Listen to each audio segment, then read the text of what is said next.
Bonjour, c'est André. Nous nous retrouvons aujourd'hui sur On One 2024, version 2024, et nous allons travailler aujourd'hui sur la nouveauté de l'année, Brillance AI.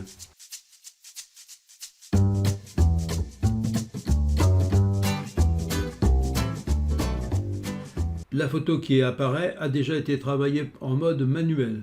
Aujourd'hui, nous allons mettre à l'épreuve l'intelligence artificielle avec Brillance AI que On One vient de sortir dans sa version 2024.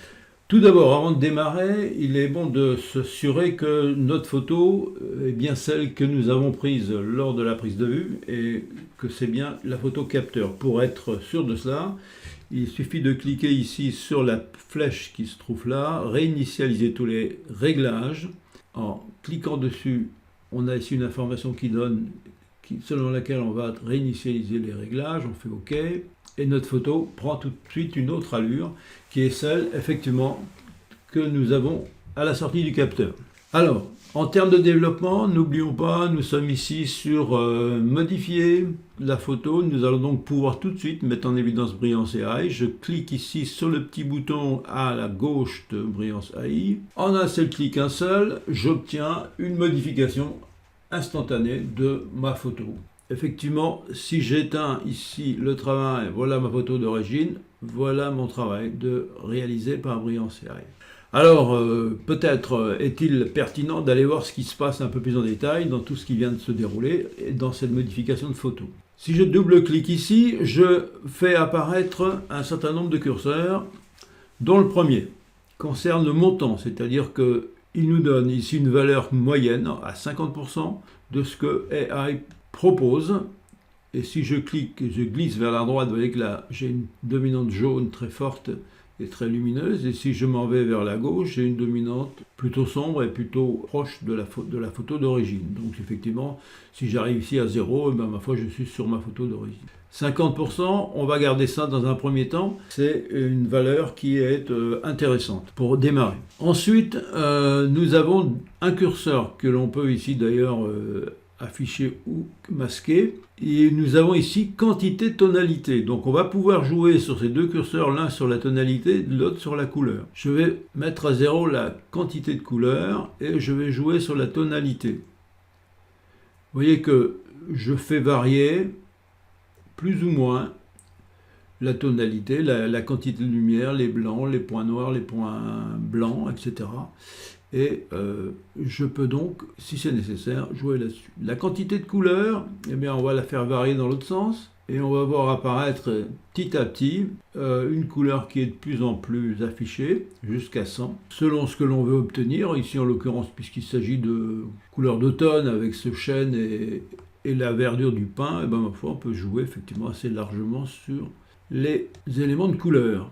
La tonalité, je vais la mettre à 100, juste pour se donner un élément de référence lorsque l'on y travaille. Ensuite, nous avons un deuxième bouton ici qui s'appelle ajustements locaux. Remarquez que si vous ne les activez pas, vous pouvez tout à fait les désactiver, pas les faire travailler, mais c'est intéressant. Ajustements locaux nous amène à ce qu'on appelle sur On One depuis longtemps, local, c'est-à-dire ce curseur qui se trouve là, ici, là.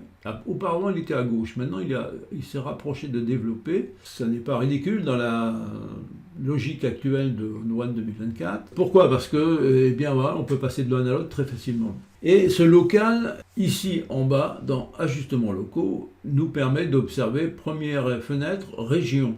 Alors, si je clique dessus, l'arrière-plan, ça signifie qu'on va traiter l'ensemble de la photo. Premier plan, on voit pas grand-chose, mais le petit masquage rouge concerne ici, vous voyez, ces éléments supérieurs là, du chêne. Là. Ensuite, on a l'architecture, vous voyez, qui apparaît à l'arrière, le ciel, alors le ciel qui est un élément important de notre photo. On va cliquer sur le ciel. Flore, eh bien, ce sont les arbres. On va donc cliquer sur les arbres.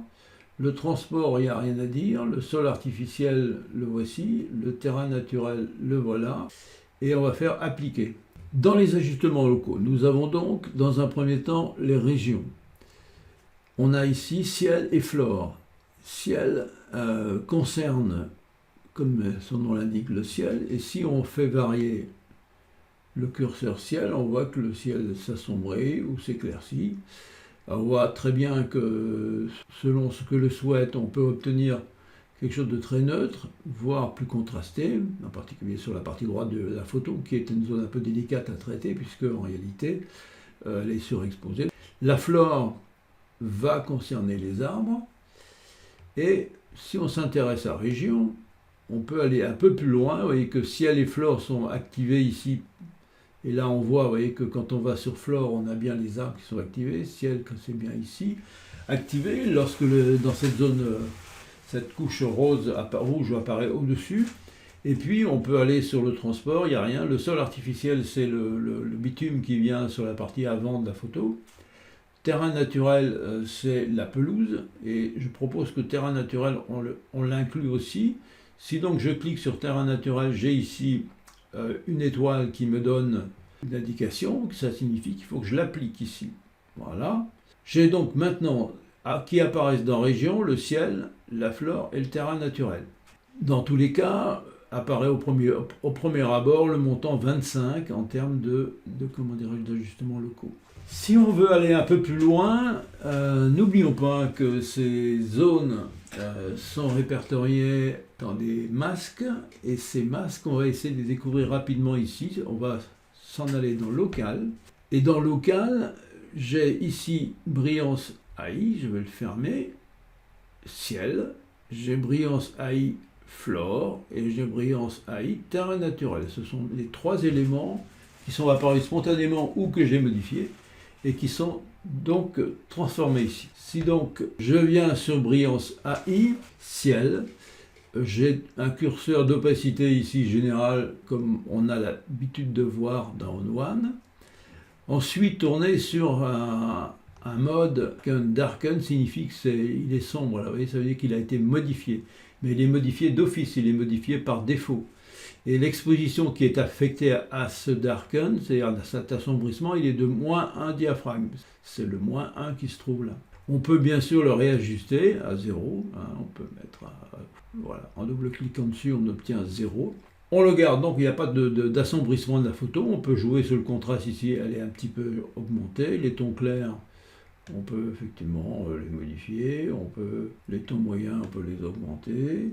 Ou pas. Les ombres, on va mettre des ombres dans le ciel, ça peut être intéressant. Les blancs, il ne faut pas trop en abuser, il vaut mieux les mettre légèrement -1, -2, -4.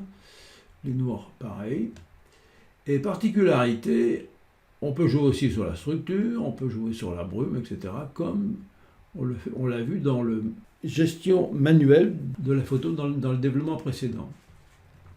Particularité intéressante, j'ai ici une vignette qui donne le masque. Si je double-clique dessus et que je viens afficher le masque grâce à ce petit icône, voilà.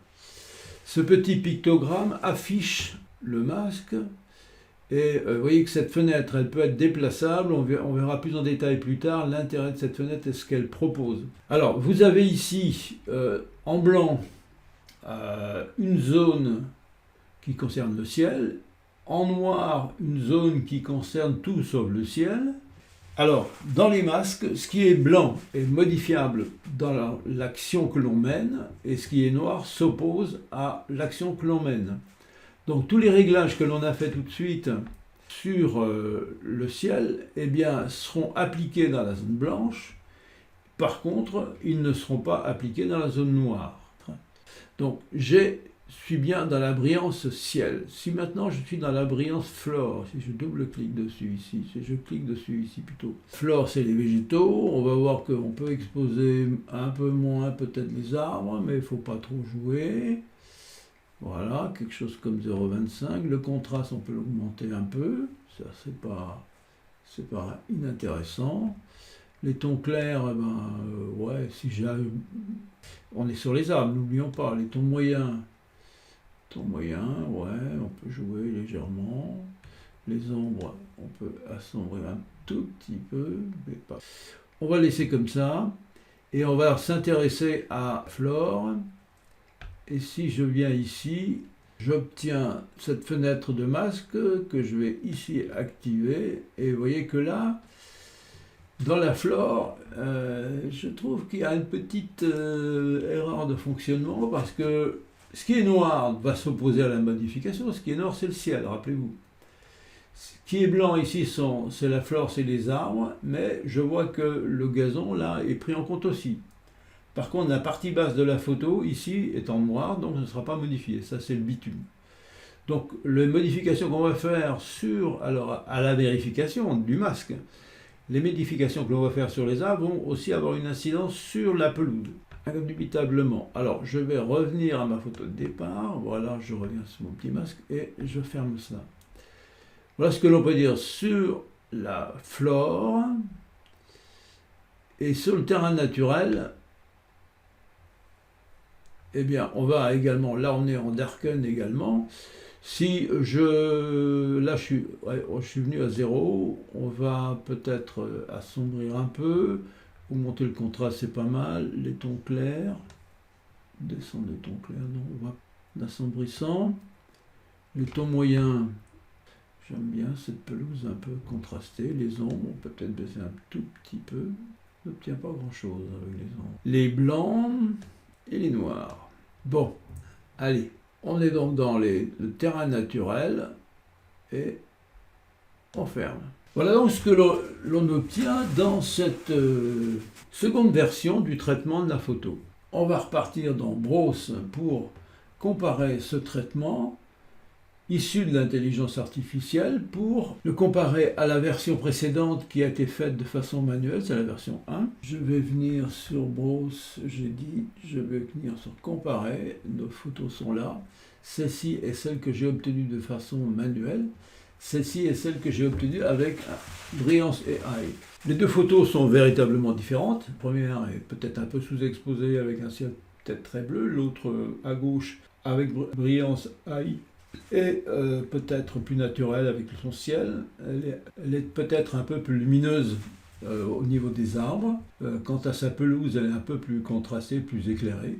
Les deux versions sont tout à fait intéressantes à comparer. Avant d'aller plus loin, je voudrais présenter peut-être une petite alternative à cette version par des ajustements qu'on peut faire soi-même lorsqu'on aura la pratique réelle de la chose. Cette fonction Brillance AI permet très rapidement de modifier des photos de manière intéressante. Cependant, on peut sans doute avec le temps décider qu'il serait bien peut-être que tel élément soit moins actif ou moins prégnant, tel autre élément soit plus valorisé. Tout ça est tout à fait possible grâce à modifier ici préférences. Et là, ici, on a Brillance AI qui est là, et on peut jouer sur la balance des blancs, personnaliser ensuite la Brillance AI. On peut le décider ici, si on considère que ce n'est pas suffisant, on peut augmenter le curseur à, par exemple, 131, mais bon, pour l'instant, je vais le laisser à la moyenne de 100. On peut jouer sur les tons moyens, le contraste, la température, etc.